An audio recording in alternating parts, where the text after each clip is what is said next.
Hello friends, നമുക്കത് ഇപ്പോൾ നല്ല ചൂട് കഞ്ഞി കുടിച്ചാൽ അതിൻ്റെ കൂട്ടത്തിൽ നല്ല ചക്കപ്പൂഞ്ചും ചക്കക്കുരു തോരനും കൂടി ആയാലോ. ഒരു ചക്ക കിട്ടിക്കഴിഞ്ഞാൽ അതിൻ്റെ മുള്ളു പോയിട്ട് ബാക്കിയെല്ലാം നമ്മൾ എടുക്കും അല്ലേ. അപ്പോൾ വലിയ മതി ചക്കപ്പൂഞ്ച് ഇതേപോലെ കുനുകുനാന്ന് അരിഞ്ഞ് തരുന്നുണ്ട് കേട്ടോ. ചക്കക്കുരു ഇതേപോലെ തന്നെ ഇട്ട് അരിഞ്ഞത് പിച്ചത്തേക്ക് തീരെ മൂർച്ച പോരാന്നാണ് പുള്ളിക്കാരത്തിയുടെ അഭിപ്രായം.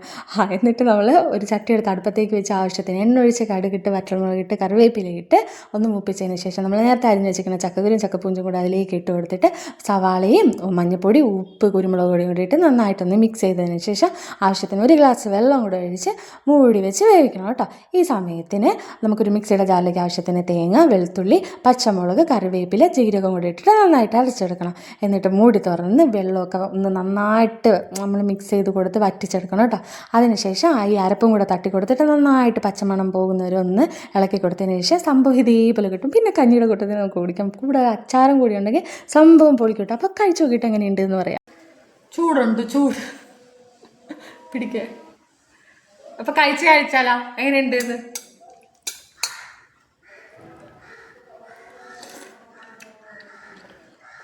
എന്താ മോനെ കുട്ടാപ്പ അടുത്ത് നിന്നിട്ട് ചോദിക്കണം കൊള്ളാവോന്ന്.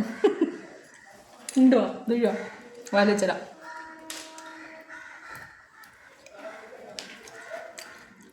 അതില്ല.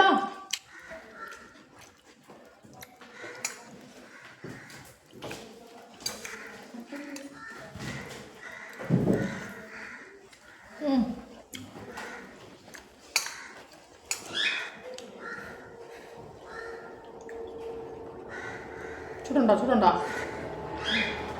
ആ ഉണ്ട്.